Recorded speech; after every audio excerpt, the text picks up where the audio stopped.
what's up? What's good? What's happening? What it do, baby? You are tuned in to another edition of the Why Not Us, Why Not Now podcast, and this is going to be the end of our series, man. KB, we started this 4 or 5 weeks ago, and it's been fun to be able to explore what's going on with the different teams and divisions around the NFL. But this episode is going to conclude it as we go inside the West. It's the one and only X, aka Zay, aka Xavier, joined by my brother from another, Kory Blackshear. Y'all know him as KB. Man, it's been fun, bro. And like this episode in particular, to me, it's got me the most hype because training camps are already underway. Hall of Fame game is this weekend. That means the preseason is officially right around the corner, which means football is officially back.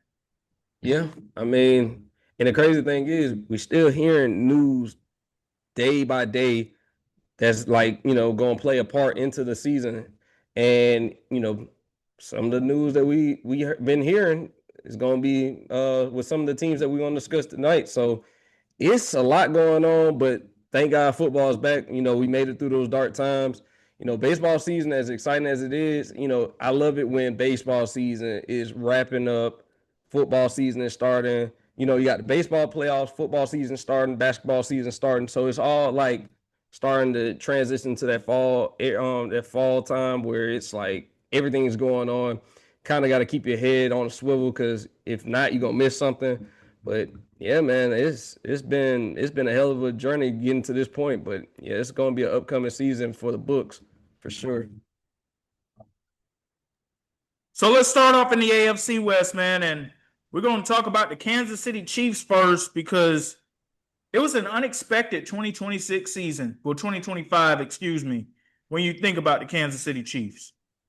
What felt like for the first time in forever, KB, they missed the playoffs. Patrick Mahomes got injured with a torn ACL. We're happy to report that he's back now. He's practicing. And I had a feeling he'd be back for week one. It's just differences now with technology and modern medicine and different things like that. And I understand people's bodies heal differently, but with a guy like that, you knew he was going to attack that rehab as hard as he could from day one. Andy Reid's back. Andy Reid's back. Travis Kelce's back. They got some new additions on there too. Kenneth Walker III, getting him from the Seattle Seahawks. I think that's a big get. It gives them what they need in the backfield. I'm excited for Justin Fields. They acquired him in a trade from the Jets. I feel like for the first time in his career, KB, he has a chance to go somewhere to actually learn how to be a proper quarterback in the NFL. Yeah, I mean, who better to learn from than a multi-time MVP winner, Patrick Mahomes, multi-time Super Bowl winner, Patrick Mahomes, and then also Andy Reid himself. Like, just be under their tutelage. I think that you'll be able to learn how to play quarterback to the point where you're going to be more of a dual threat than you've ever been before. We know what he can do on the ground, but now it's going to be time for him to transition into being more of a traditional pocket passer. That way he doesn't, build up the injuries over time. He'll be able to read defenses even better than before.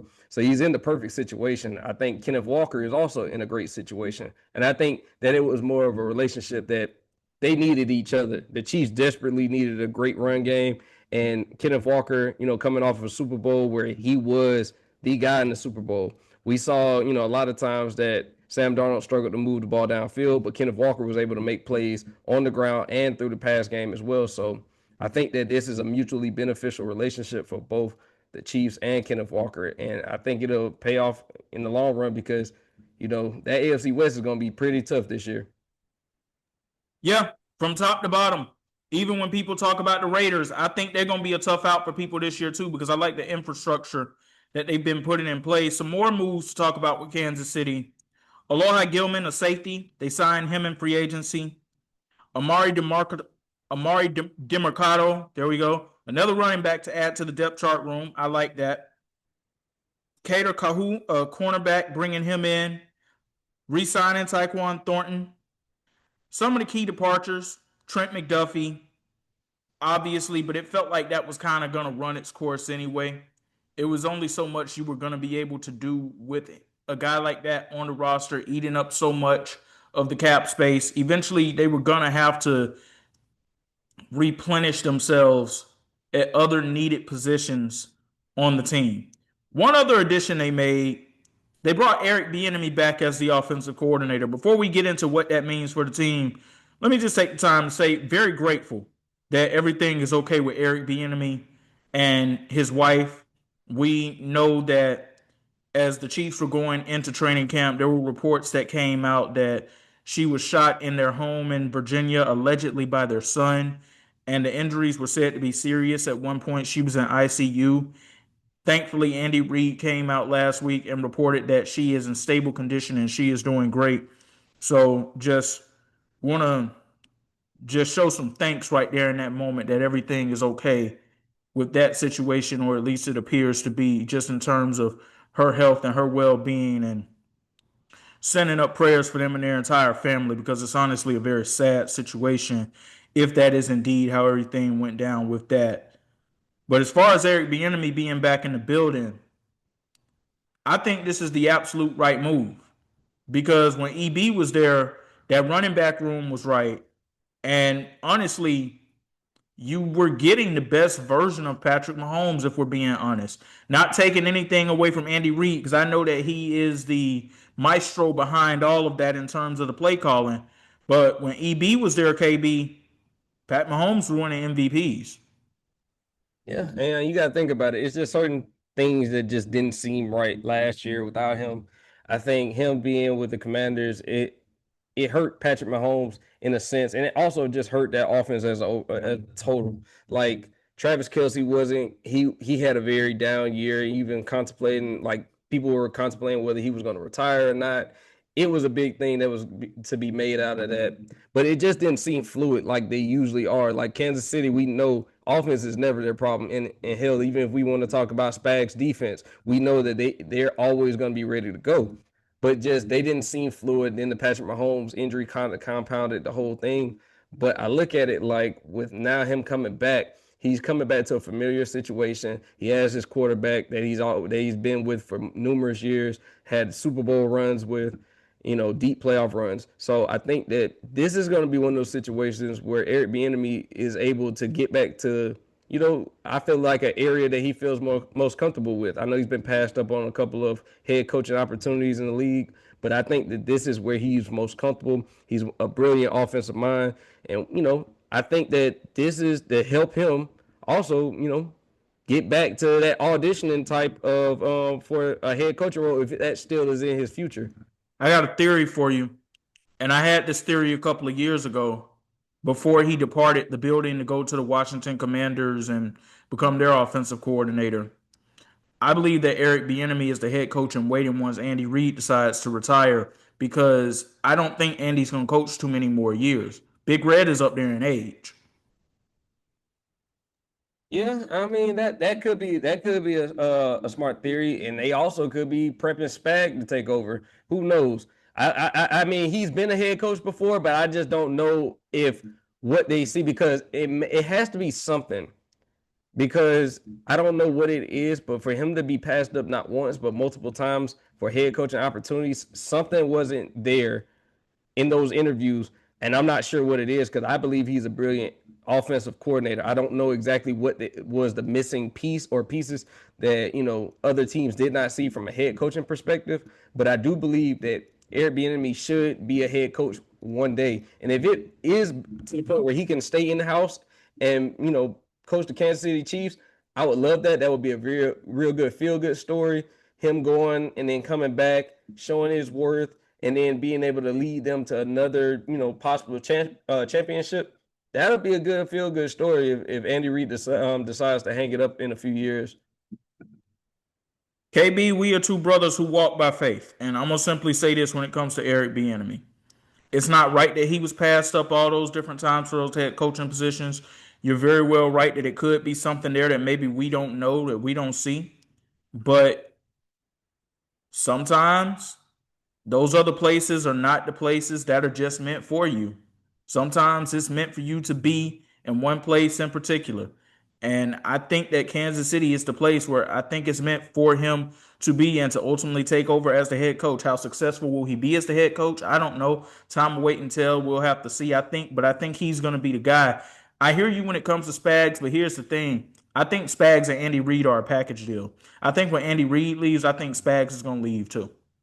And that could be that very well could be a possibility. Like I said, I feel like that he's also another guy that could work himself into another head coaching opportunity just because we know that defense under his tutelage is always going to be humming. Now, losing Trent McDuffie, it definitely hurts in the back end of the defense, but like you said, that was one of those things that we kind of saw coming. But it looks to me that Eric Bieniemy, he's out to prove something this year, this season. I think that what kind of got lost in the sauce was, you know, he's a damn good offensive coordinator. And I think that people forget how good he is because you see the situation that was going on in Kansas City pre-Patrick Mahomes injury. It wasn't good. It wasn't pretty at times. They struggled on offense at times. It just didn't look like it was cohesive like it was under Eric Bieniemy. Patrick Mahomes, I'm sure he is glad that he's back in the building. I'm sure that some of the big play threats, having a Xavier Worthy, who's going to look to have a big year, having a Rashee Rice that look like to have a good year. Then you bring in guys like Kenneth Walker. We know what he's been in the league. So you have veterans at key positions on the offensive side of the ball where it's going to be, crucial that they're all going to get their touches. Kenneth Walker is going to be in a running back one situation where he's not going to have to share those goal line touchdowns with a guy like Zach Charbonnet like he did in Seattle. So it's going to be a little bit different. Now, Pacheco, he departs and he goes up to Detroit to be, the running back two to Jahmyr Gibbs. So it's a little bit different now, look, in Kansas City, but not too much. Like, their mainstays are still there, and I think that Bieniemy is going to be able to get them on track to where they need to be going into this upcoming season. Yeah, I agree with that 100%. You talked about them losing Trent McDuffie. Here's the thing. I do believe they did replace him. Mansour Delane, the cornerback out of LSU, that was their first-round pick. They traded up and got another first-round pick, Peter Woods, a defensive lineman out of Clemson. In the second round, they took R. Mason Thomas, the edge rusher out of Oklahoma. They're shearing up in some areas where they know they needed to get better or they needed to add more depth, because who's to say, KB, that after this year, Chris Jones is not the next person they end up having to possibly part ways with, just simply because he's aging, it's taking up a lot of the salary cap, and sometimes it's best to move off a guy too early before you move off of him too late. That's true. And then speaking of reunions, L'Jarius Sneed coming back to the Kansas City, a place where he's familiar as well. And I think this is going to be something where he could have a resurgence for his career, because it didn't look great when he was in Tennessee.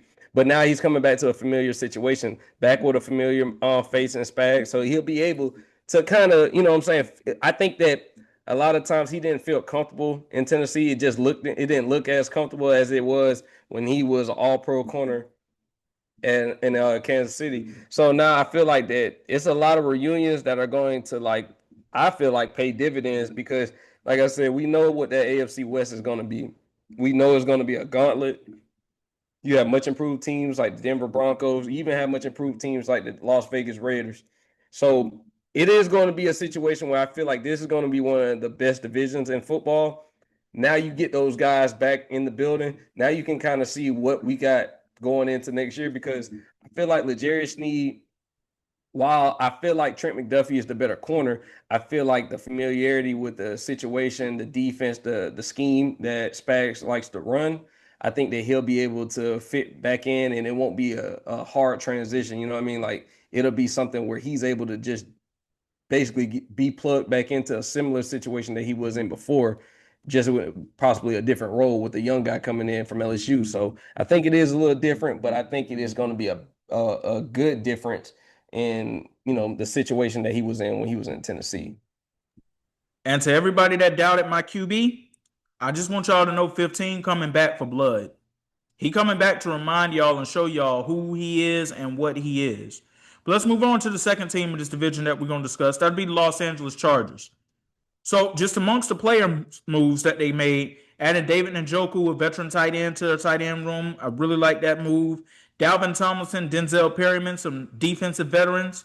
Bringing back Khalil Mack, re-signing Trey Lance. Obviously, they feel like they have some type of upside that's going there, at least for him to continue to compete for the backup quarterback job there. But The biggest move they made this offseason to me was not a player move. It was bringing in Mike McDaniel as his team's offensive coordinator. Justin Herbert should go to the next level with Mike McDaniel as his OC. If he is not able to do that and he stays healthy for the most part, but he's not able to go to that next level, Justin Herbert is not who some of these people think he is. Yeah, and I ain't gonna lie, he may not be even with Mike McDaniel. And I think that Mike McDaniel gives him the best chance to be the quarterback that people think he is, because a lot of people have given him that top 10 billing and he has not shown it, especially when it comes to the playoffs. I think that Justin Herbert's going to benefit from Mike McDaniel because it was a reason why he was one of the most sought after offensive coordinators out there. And I feel like this is more Mike McDaniel's comfort level right here is being an offensive coordinator. I don't think that when he was in Miami, I think he lost the locker room, but I also think that he's best suited for a role where he doesn't have to worry about the entire team. He just has to worry about the offensive side of the ball. Now, I think that this was the biggest acquisition that they could get, and it didn't involve a player. I think that Mike McDaniel, he's in a better situation as well. Going from Tua to Justin Herbert, I think that's like, night and day. But also, like I said, you have a guy that you can kind of build around. I think when a lot of offensive coordinators go to these new situations and the quarterback situation isn't figured out, it makes it that much more harder for them to kind of, get their scheme together, get what they want to run, because they don't have the most important position on that side of the ball figured out. He has it figured out. Now it's more so up to Justin Herbert to play up to his capabilities and play outside of his mind, because, like I said, 15 back. There ain't gonna be no cakewalk in this, and not even just 15. You got that guy in Denver who's playing outside of his mind as well, who's riding a high, just being within one game of the Super Bowl. So he's got something that he wants to prove as well. He's got a number one receiver now too. Fair point. So it's gonna be. That's why I said dogfight day in, day out in that division. So Justin Herbert, the excuses. You're gonna have to show us something, because you still have yet to produce in the playoffs. That's what we want to see. The regular season, like I said, how he throws the ball, the ability to escape the pocket is all fun and games. You got a safety blanket and David Njoku, who's been a consistent tight end for the duration of his career when he's healthy. I think that you have an excelling receiver in Ladd McConkey, who's going to continue to get better. I love Amari and Hampton. I think that you have pieces. You just have to play. I want to see you be the guy. Like, I want to see you be the guy that everybody saw when they got you out of Oregon. Are you going to be that guy? That is all I want to know. Like, be the quarterback that people said that you were going to be, because now it looks like lately you're kind of, you ride a high and then you get to the ultimate lows. I just want to see a level of consistency, but I definitely want to see it in the playoffs. I know a lot of people that's Charger fans. I know a couple. So they've been looking, because you remember playoffs, it wasn't pretty. It hasn't been pretty. I look back. And the biggest scapegoat that he's been able to have is for the fact that he hasn't had healthy offensive linemen at the most important positions on the offensive line for the better part of the last 2 years. And for what it's worth, Rashawn Slater did get injured again this week. He was carted off the field again, I believe. We haven't heard any information in terms of what that injury is. Hopefully it's nothing serious, but that's already not good news to start things off in that department. But that's been his scapegoat for the past 2 years. At some point, you're going to have to be able to overcome. You're going to have to find a way to do it. And the thing is, I understand everything that you just said. Rashawn Slater is a big piece that can't be replaced. But at the same time, your decision making ain't been the best. Even when you have some type of when you have a line that's being able to hold up for the time being, you still have not given us enough on the offensive side of the ball to give us any type of hope that you're going to go into this next season any better. Like I said, we're more counting on the fact that Mike McDaniel can get you to that point. But there has to be something more, man, because if you don't get it done this season, I don't like his chances of being the starting quarterback for the Chargers in the next couple of seasons, because, like I said, we always talk about coaches and them reaching the ceiling. Remember how we talked about Sean McDermott reaching the ceiling. After a certain point, you're going to ask that question about Justin Herbert. Like, is this as far as we're going to get with this guy? As great as a talent he is from an individual perspective, is this as far as we're going to go? That question is going to have to be answered sooner or later. Because here's the thing. We don't have revisionist history. We know that his coach is capable of getting to the mountaintop or at least climbing, getting close to it. Because we saw it when he was the head coach of the San Francisco 49ers. Yeah. And I think that it's kind of like, I think that what it is you have consistently gotten him help. Over the last 2 seasons, you've gotten him more and more help. You even got him a consistent tight end who's, Njoku, we've seen him run routes like, as far as even being from the tight end position, he can run routes like a wide receiver. He's that versatile. Like I said, you have the weapons on the outside. I know Quentin Johnston had a better season last year than he's had in recent years, but you have the receivers.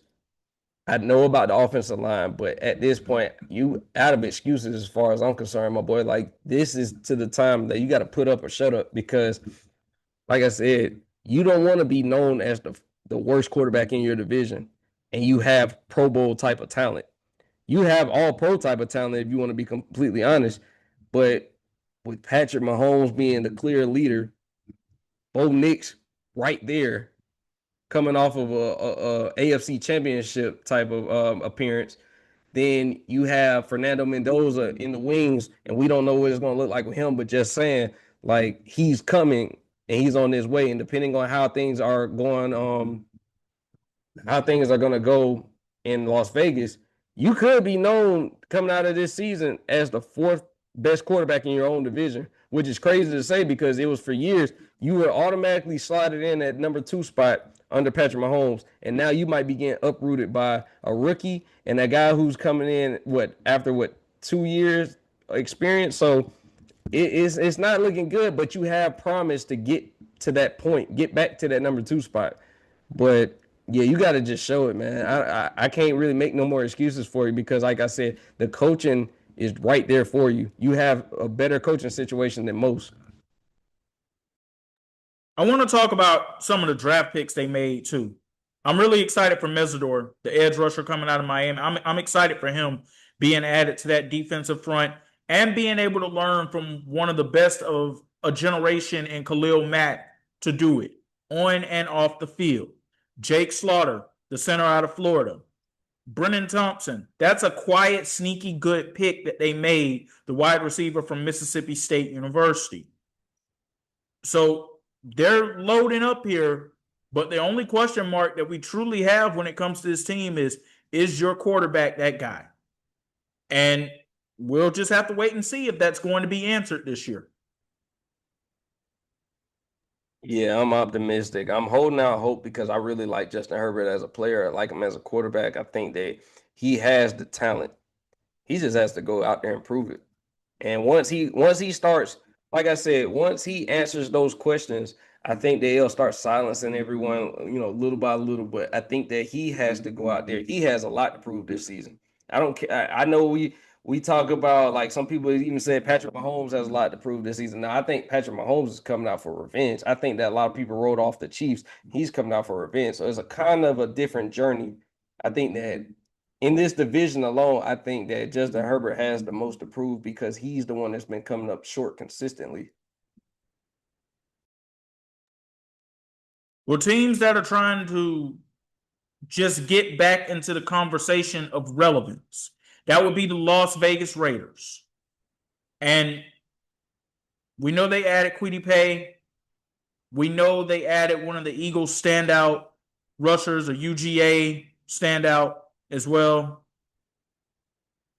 We know that they brought in John Spytek in his second year to be this team's general manager. Bringing in Kirk Cousins, a veteran who is more than likely going to be the starting quarterback to begin the season. And for those who don't understand that decision, trust me, it's the right move. If you know who's running the team, if you know what Tom Brady said over the years, he believes that quarterbacks should sit. Young quarterbacks coming into the league should sit and they should learn. And when you look at what his career was When you look at what Patrick Mahomes' career has been, it's hard to argue against that. But obviously, the two biggest moves that they made this offseason was hiring Clint Kubiak as the head coach, the brilliant offensive coordinator from the Seattle Seahawks, and drafting Fernando Mendoza with the number one overall pick. Yeah, I mean, big moves. Like I said, Clint Kubiak was a guy that I was hoping that the Falcons were going to go after. Brilliant offensive mind, just coming off of a Super Bowl win as offensive coordinator. He was probably the hottest, if one of the hottest free agent coaches out there. Along with Harbaugh and Stefanski. So it was one of those situations where I felt like he deserved to have a new team. He have his own team. I'm sorry, and have his own team with a young quarterback that's coming out of college. And the number one pick, the Heisman winner, Fernando Mendoza. I like this team. I like what everything that they did this offseason. I think they addressed a lot of areas of need. Um, Big signings, getting the Kobe Dean to come over from the Eagles, also getting Quay Walker to come in. I think that those two are going to help solidify that defense. Like I said, they're not there all the way, but I like the moves that they made. And I think that helping out a young coach is the best thing that you can do because, like I said, young coach, young quarterback, they kind of go hand in hand. And like I said, it's no different. It may be one of those situations where we could see a Ben Johnson, Caleb Williams, not necessarily all the way, but it could be one of those things where a new head coach comes in with his young quarterback and he helps him transition to the NFL speed. He helps him, get him weapons. Like I said, you have Ashton Genty, the standout from Boise State, who had a great year, even though he's still kind of getting his footing as well. But I think that you have one of the best, if not the best, tight end in the game, and Brock Bowers. So, and then you also have guys like Trey Tucker and those guys of that sort. But it's just like for me, I think that the Las Vegas Raiders are trending in the right direction because we know about the disaster that it was last year under Pete Carroll, having Geno Smith at quarterback. It just wasn't pretty. So I think that now it's kind of out with the old, in with the new. You can kind of see where they're going with things, though. They made a lot of key free agent signings. They were able to use their money wisely, draft well. I think that they're in a prime position to make some noise in a couple seasons. When it comes to their free agency moves, the biggest one that I say they made, Nakobe Dean is a huge one. But I believe the biggest one is Tyler Lindenbaum, the center from the Baltimore Ravens that they were able to sign away. I hear you when it comes down to the possibility of a Ben Johnson, Caleb Williams type of leap that Fernando Mendoza and Clint Kubiak could have. I just don't believe that's 2026. I believe that is 2027. Yeah, I think that you have to have some patience. And I think that was the reason why you go out and get a Kirk Cousins. Let him sit, let him learn, let him adjust to the game speed naturally because we've seen how sometimes a young quarterback can crash and burn based off of just being thrown out there. Just because he was the number one pick doesn't necessarily mean he's ready to go right now. I think that you are right, Tyler Linderbaum, because we see how bad the Ravens, how bad it was for the Ravens to lose him, but how important it was for the Raiders to acquire him. I think that it was one of those situations where you need to be able to protect your young quarterback. We've seen, guys like Joe Burrow be hurt early into his career because of the lack of, offensive line presence that he had in Cincinnati. So I think protecting your young quarterback and then building around him, especially now you're building around the defensive side of the ball. Also, shout out to Eric Stokes for getting a bag this offseason, Covington, Georgia. Well deserved because a lot of people had at one point written him off in Green Bay, and him being able to go to Las Vegas and have a resurgence. I think that was important for him, and I'm happy for him. So I just had to say that, X. That was just I one thing. feel you on that. And before we continue, shout out to Eric Stokes. Shout out to DeAnthony Bell with the Seattle Seahawks. Got a ring with him last year, too. Shout out to everybody from Covington, Georgia, that is currently out there on that gridiron doing big things. Like I've said it before, we dreamed of seeing stuff like this growing up, and we getting to see it now. It's a beautiful thing to see. So I'm not mad at it at all that you shouted out East Stokes, and hey man, and he still gives back to the community too. Yes, sir. Yes, sir. So, like I said, the Ravens, it ain't gonna happen this year, and I think that's okay. I think that if you're a fan, you can appreciate the moves that they're making because it has some type of promise. Like you have something to look forward to that you hadn't had been able to look for the last couple of seasons. I'm with you on that when you say that it might not happen this year, but do you mean it in terms of like postseason or Yeah. what? Because I'm gonna tell you, with the additions that they made in the draft outside of Fernando Mendoza, and with the free agency moves that they made, and having this fresh new blood in the building with the coaching staff, it wouldn't shock me if this was a 7-win team. Yeah, I think they're going to be really competitive. I think postseason is, in the near future. I think that they don't need to worry about postseason. I think it's more about progression this season. I don't think they need to, focus on postseason aspirations just yet because we know that a year makes a hell of a difference. So you worry about being competitive this year, and then come next year, who knows? You could be a sneaky wild card team. You could be a dark horse wild card team, and we know how hard that is just to make in the AFC. Let alone coming out of that division as a wild card team, that just speaks volumes to the progression that they could possibly make by next season. I think that when you're talking about, you know, where everything is going to end up, it could be a situation where they could end up being the third best team in that division. I still have, two other teams ahead of them, one being the Kansas City Chiefs, but that is right now. And I think that they're going to be competitive. I think that it's going to be a dogfight for them. I could see them even possibly splitting with a bunch of splitting the season series between those other three teams just because of how competitive they are. Like, I think that Clint Kubiak coming into the building is going to make the world of a difference. His play calling genius. We saw it in Seattle. And it was one of those things where he was well deserved to get a head coaching opportunity. So I'm happy for him as well. And I think that, Las Vegas, they're coming. It ain't just about gambling no more. They come to show they can play. So I'm looking forward to seeing what they can do with, a young quarterback, young running back, young head coach. I love what they're doing. And then being with Tom Brady in the back, you got a lot of things going in your way, like right now. Like I think that a lot of things are going in your favor right now. So keep building upon that. Like just don't get stagnant. After this year, you may see them even draft even more talent that could help them in the near future and go out and get more free agents. So it's not over. They also have a great source of inspiration that they can look to right there within their city.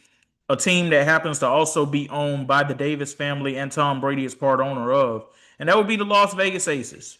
They should look to them for inspiration for what it is that they've been able to build and how they've been able to build it, and the fact that they got all of Vegas behind them.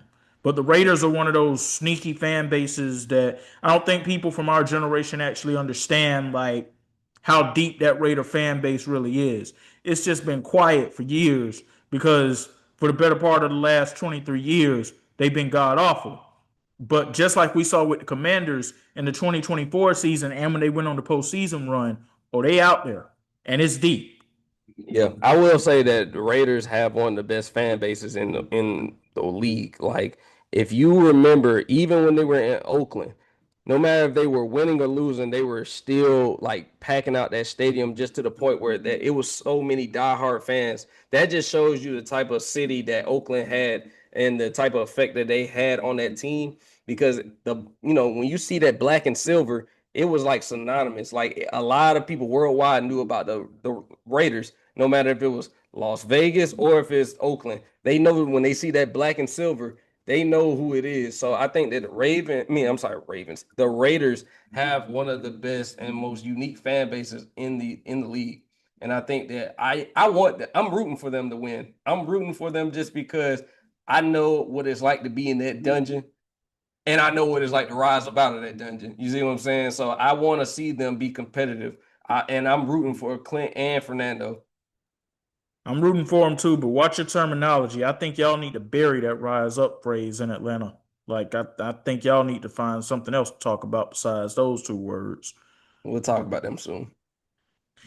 Well, one of the two teams that I know that you probably have on the list of being better than this team this year, or that you believe is going to finish in front, that would be the Denver Broncos, the reigning AFC West champions and the final team we're going to talk about in this division. The only reason to me this team didn't make it to the Super Bowl, honestly, is because Bo Nix was not able to play in the AFC Championship game.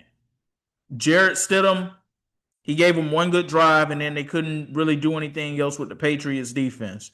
But neither one of those teams' offenses really played well that day, albeit it was a blizzard that they had to go out and play in the second half of that game. But still, you get where I'm going with this. They gave him a real wide receiver one, man. Going and getting Jalon Waddle in Miami. Before Tyreek Hill showed up in Miami, we saw the flashes of Jalon Waddle being able to be a wide receiver one. And now he's with a quarterback that we know is going to be able to get him the football. They retained J.K. Dobbins. I think that's a good veteran move, per se, but that cannot be the heartbeat of your ground game this year. But it's Sean Payton. He's got a plan. I'm not going to question too much of what he plans on doing because it's almost like he went in there overnight and got this thing turned around. Yeah, and I'm hollering amen on that one because if it wasn't for not only Jarrett Stidham, but I think even the weather conditions played a part into it because it was a very low scoring game and it could have went either way. But I think that it was one of those situations that was unfortunate because if Bo Nix plays that game, I do feel like that they're representing the AFC in the Super Bowl. Going and getting him that number one guy in Jalen Waddle, I think a guy that can go over the top of a defense, and then, like I said, you still put him alongside with a guy like Courtland Sutton. I think that you're looking in the right direction. J.K. Dobbins, like I said, he's a good young back. I think that he's had some injury problems early in his career, but now he's kind of finding his footing. I think that Sean Payton, he knows what he's doing, and I think that defense is the calling card still of that team with former defensive player of the year and Patrick Surtain. You have Nick Benito. I think those guys are the calling card of that team. That is their identity. But now they can actually go out and score, and they can put up points in bunches. Now with a guy like Jalen Waddle, he changes the dynamic of what you can do out there from the offensive side of the ball because, like we just talked about, getting a young quarterback weapons, and this is what we call not being satisfied with the result of last year. They went out and made a splash trade. And honestly, they didn't really give up much to get a guy like Jalen Waddle, who has all-pro type of talent. We know what he is in the return game. We know what he can be used in a number of different ways as far as being able to go in motion, being used out of the backfield, being used in different areas on the field. So I think that Bo Nix is going to benefit from having him in the building. I think that all they had to do was pretty much just add on to what they already had because I feel like they're still, as far as we're talking about, even in their own division, they're at the top of their division. Kansas City is going to be, a threat for sure. And I think that it's just because as long as you got 15, it doesn't matter. You're always competitive. I think that they're going to be jockeying for the top spot in their division.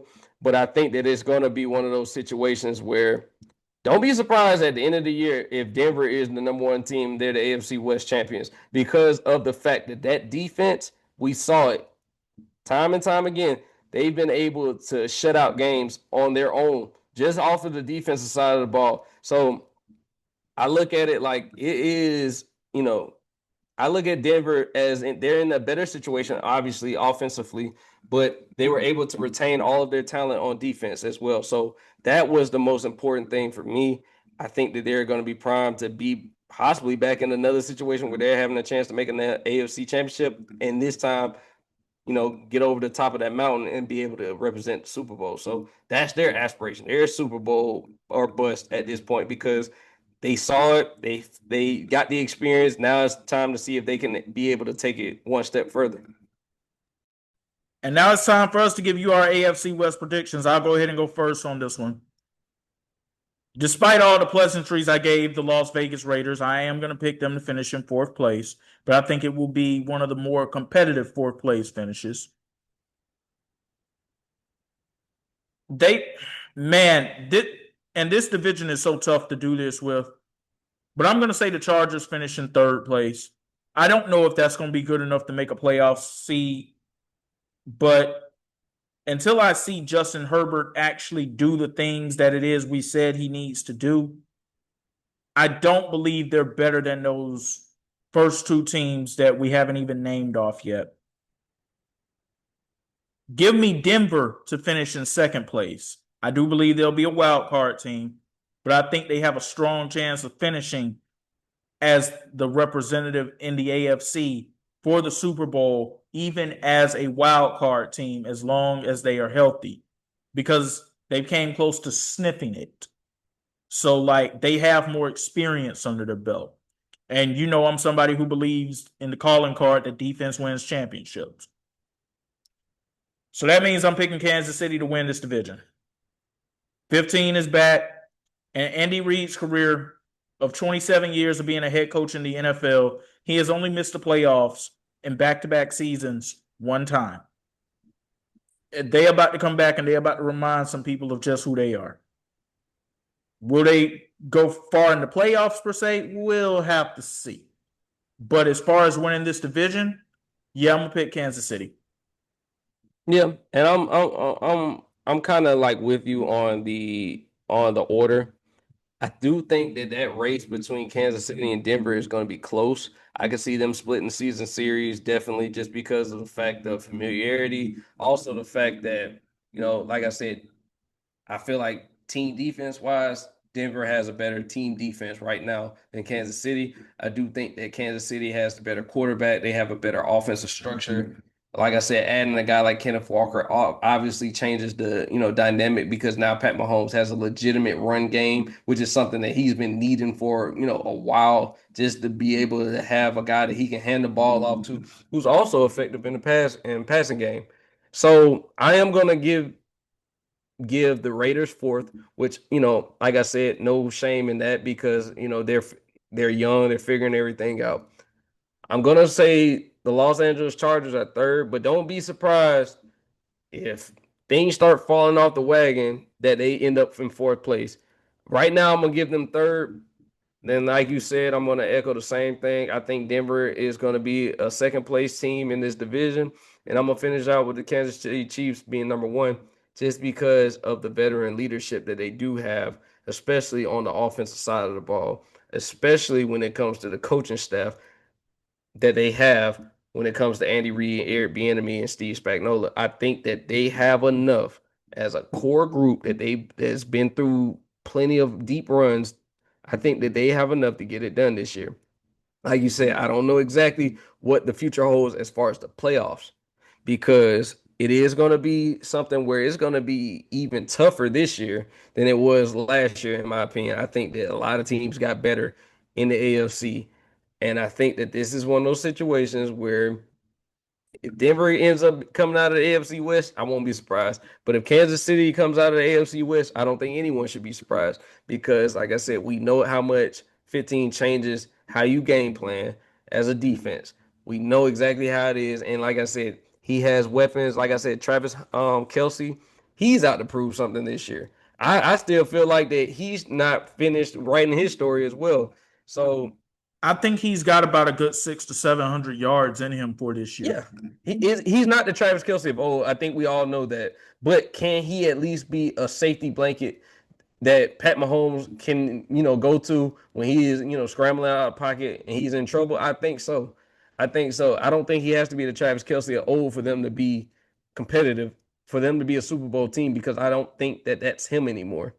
But I do think that Kansas City has done enough, especially on the offensive side of the ball, to be, picked as the division winner.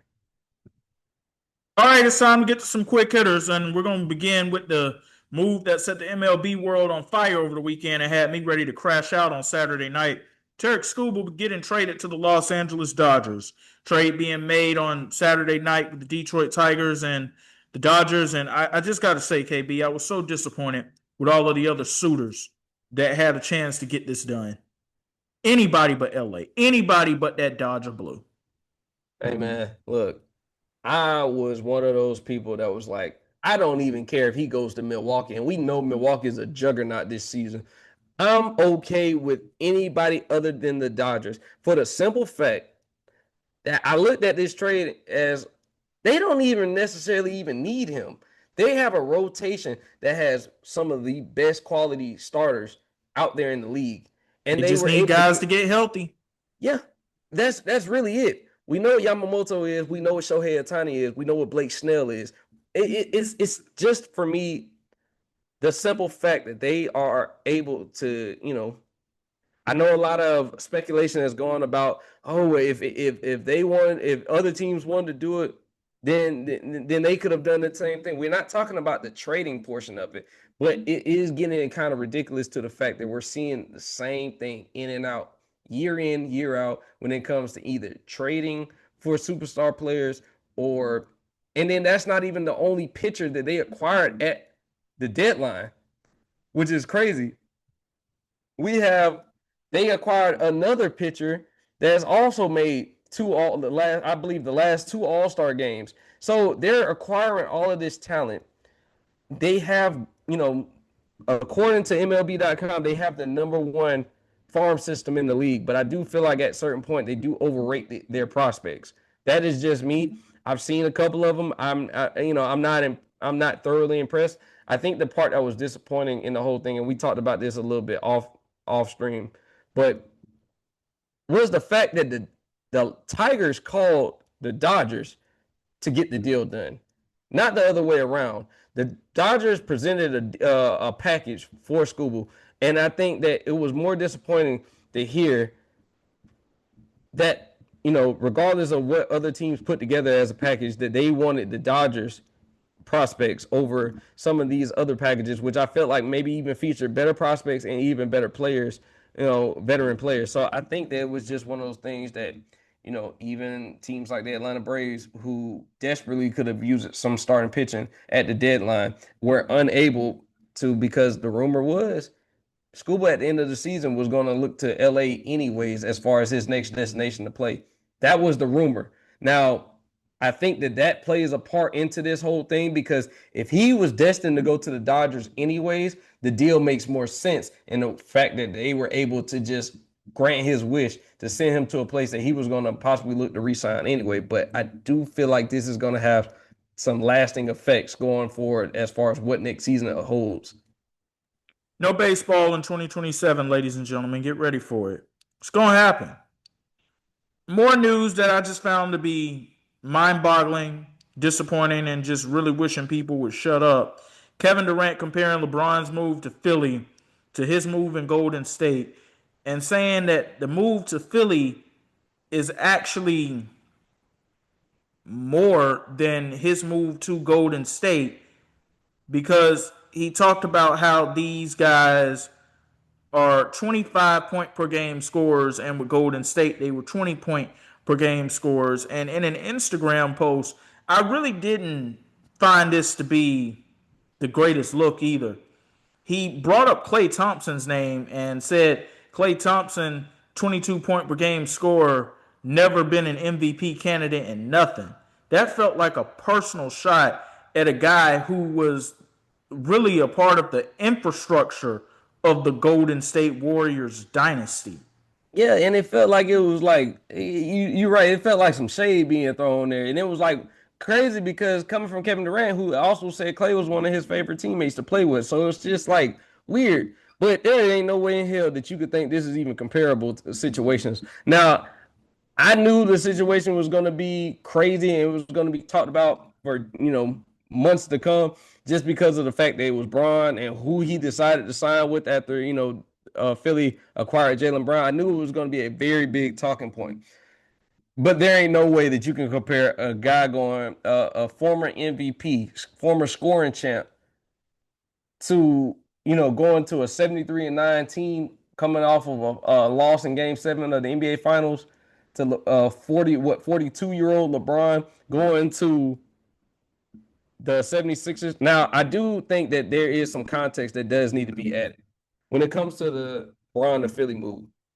We got to stop saying necessarily. I understand a lot of people's talking point is that the Philadelphia 76ers ain't made it past the second round and I don't know how long.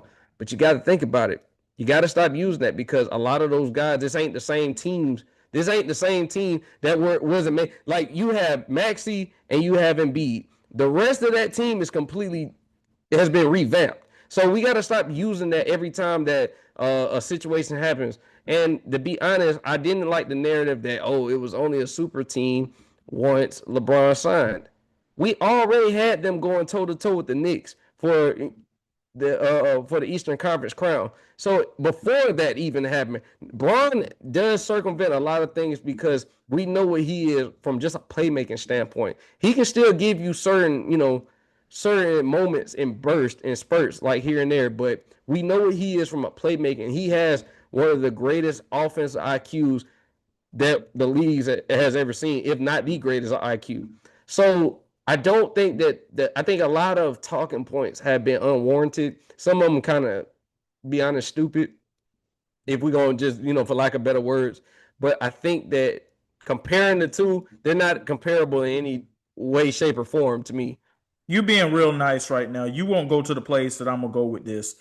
Kevin Durant is doing everything possible now, using this as an opportunity to try to get people to lay off of a move that he made 10 years ago that absolutely turned the NBA world upside down. And we knew the minute the move happened that nobody else, no matter how the team was constructed, had a chance. And we even talking about the Cleveland Cavaliers during a time period where they had LeBron, Kyrie, Kevin Love, and we're a very well-constructed roster. And they even made moves throughout that season that made them look better than that team in 2016. But you don't have anything to offset the fact that Kevin Durant was added to a team that their top three players led a team the year before that won 73 games in the regular season. He's doing everything possible to try to offset this move, to try to get people to not talk about it as much anymore, and try to go, oh, well, maybe what KD did really wasn't a bad. Nah, brother. No.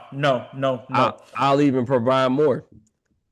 The funny thing was, when Bron made this move to Philly, it was still some people questioning whether they were even the best team in their own conference, let alone in the league. It's still a lot of questions that need to be solved. When KD signed with Golden State, we knew it was up and not just for the Western Conference. It was up for the league. We understand how some teams got close, but we knew at their core, the reason why we knew that it was at their core that they were the best team in the league. There is no way you can add a guy of that caliber, still retain some of the talent that you had from your core, from your championship teams. You replace Harrison Barnes, for God's sakes, with Kevin Durant.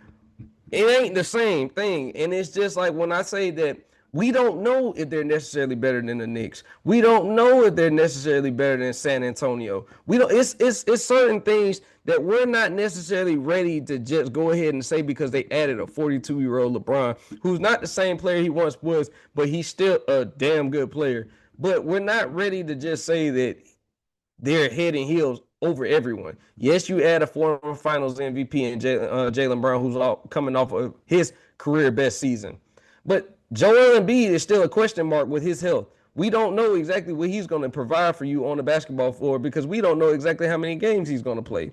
Now, we know what Tyrese Maxey has been for the better part of the last few seasons, but it's still some question marks. We don't know exactly how that bench is going to perform. We don't. So there's still a lot of question marks that's going to have to be answered before I'm ready to just hand them the title. Because, like I said, I'm a firm believer until you beat them, the Knicks got to be the number one team out of the East. Until you dethrone them, you can't pick a team that necessarily hasn't gelled together yet. We don't know what the chemistry is going to be like. You talking about four guys that are used to being the number one option on their team. It's going to be a lot of sacrifice that's going to have to be made, but we got to see it first before we're ready to even put them over the Knicks in their own conference, let alone put them over some of those Western Conference foes that are just as good, if not better. Last thing I'm going to say on this, Kevin Durant, just shut up. Stop talking. Like, every time you talk, you seem to cause problems.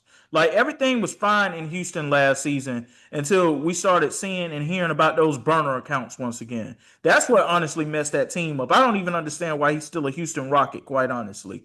But, like, be quiet. Just go out there, play basketball. You say you just want to hoop. Go out there and just hoop. Leave the burner accounts and everything else alone. Stop commenting on everything else. And just because you got to ask a question about something, you don't have to even answer it. Just say no comment. Keep it moving. All right. Very bittersweet day in Flowery Branch on Tuesday. Bijan Robinson got paid, got his money, highest paid running back in the NFL. Later that day, the Falcons would lose linebacker Jalon Walker to a torn ACL. Couldn't happen at a more inopportune, terrible time. He was on the rise. I felt that he was going to have a big leap this year, KB. And when you consider that there is more than likely a suspension looming for James Pierce Jr., you lost David Onyemata in free agency. You lost Caden Ellis in free agency. I don't know where they go from here.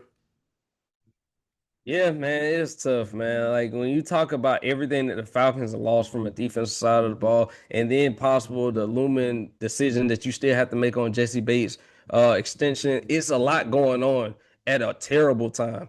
With James Pierce facing multiple game suspension, this hurts. And Jeff Ulbrich is, with him also, mourning the loss of his wife. This is just a terrible time for the Falcons in general, and it's going to be an uphill battle for him. To be honest with you, he's up against it. I think that losing the captain on defense like Caden Ellis, and let alone going back to a division foe. I'm sorry. I think that hurts, but it just goes to show that these things happen.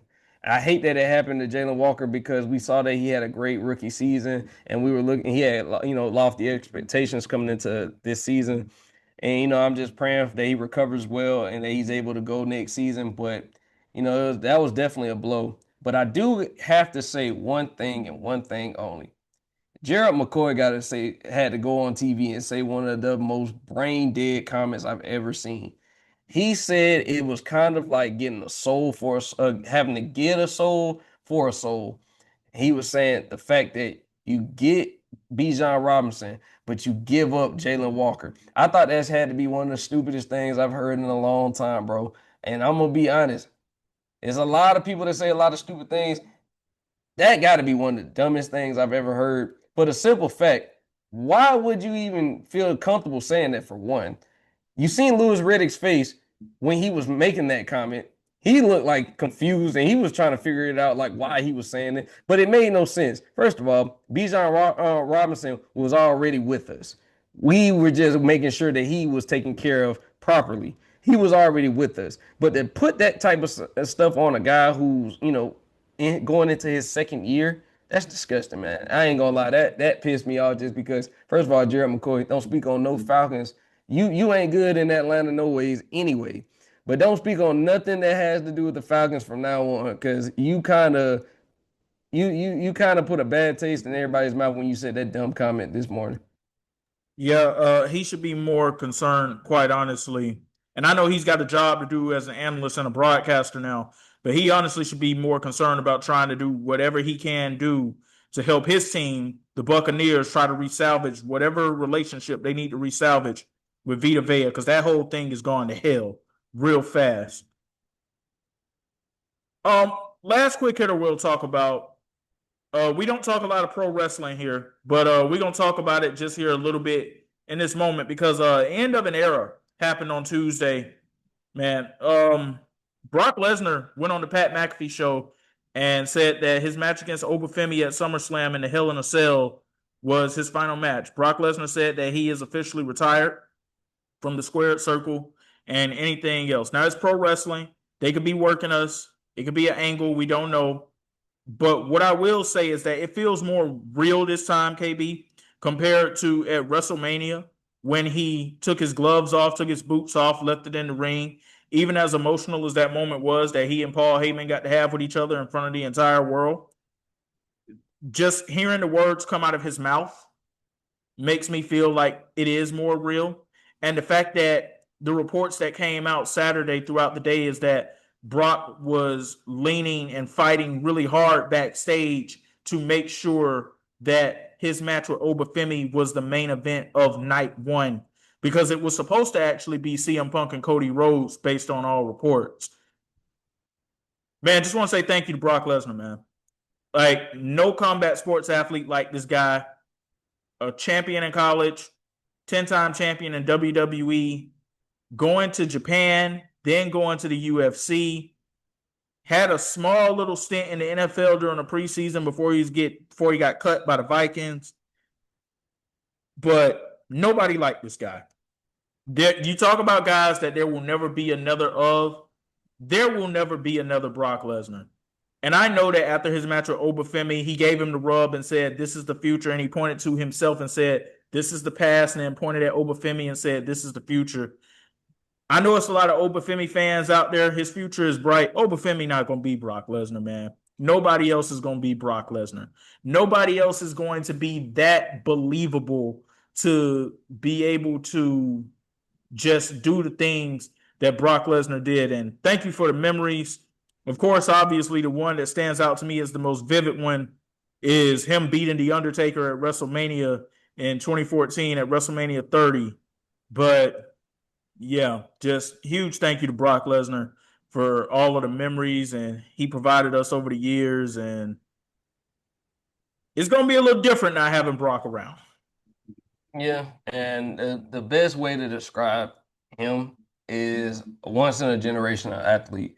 And whether you feel like wrestling is fake, the athleticism that he's shown in multiple areas, because we're talking about a guy who is a collegiate All-American, transitioning to professional wrestling, who then transitioned to, ultimate fighting.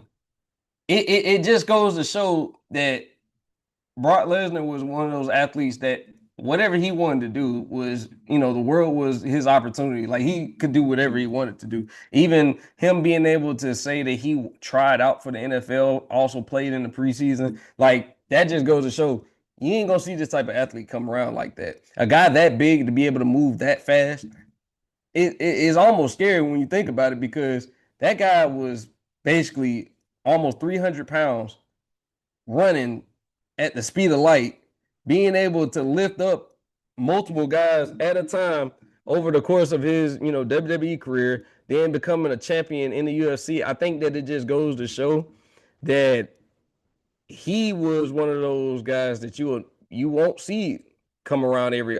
He'll be one of those guys that's often imitated, but never replicated. I think that when you talk about, we talked about this could be a work, this could be something, but I do honestly think that he was just willing to go into like a trilogy type of situation with Obafemi, where lost at WrestleMania, came back and beat him, and then this was the grudge match, and this is where he can leave on his own terms, losing, putting over a younger guy, being able to go out on his own terms, because we know that this was one of those things where we knew it was gonna come to an end at some point. And within the last year, we've seen John Cena retire, AJ Styles retire, Brock Lesnar retire, some of the guys that we grew up watching. So I think that this was just the right time. I think that is changing of the guard. And I think that for him to be able to put over guys, because we've seen some legends not willing to put over guys that are younger, who are on the uptick. Yeah, I don't think people realize how many people Brock Lesnar helped legitimize. Like, he helped legitimize Roman Reigns. He helped legitimize Seth Rollins. In the early days, he helped legitimize John Cena. He helped him and Kurt Angle, they legitimized each other to where they were the faces of SmackDown in 2002, 2003, the early parts of 2004. And also because that was more of the tradition. You helped put over young Undertaker, did it with him. You know what I'm saying? So it was like one of those things that he kept the tradition alive by being able to work with guys that are, younger, who are trying to make a name in the business. He knew what it took because he was that young guy, back in the early 2000s, who was just trying to make his name in the business.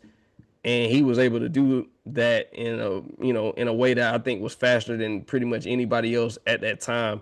He came in on the scene and was able to make an immediate impact. He didn't have to go through a lot of the hurdles that a lot of guys have gone, because of the fact that he's such a genetic freak, that he was able to just come in. I think he was the youngest world champion ever. I think that it was one of those situations where, the talent was just, the talent was apparent, and everyone seen it, from the Triple H's to the Vince McMahon's. Everyone saw it, and it was undeniable. And like I said, he'll be missed for sure. But I think his imprint that he left on the business itself, not only him being able to go to have success in the UFC, but just his impact on wrestling and the wrestling community, I think it'll last forever for sure. Hopefully he legitimized Obafemi. I know he gave Obafemi a huge moment, but the way things are going in that company right now with the creative and the booking, I don't know what Obafemi is ultimately going to become, but hopefully he did help legitimize Obafemi. That's going to wrap up part 1 of the Why Not Us, Why Not Now podcast. We'll be right back with part 2, talking the final division that we need to talk of this series of our previews of the 2026 NFL season. X and KB coming at you. We'll be right back.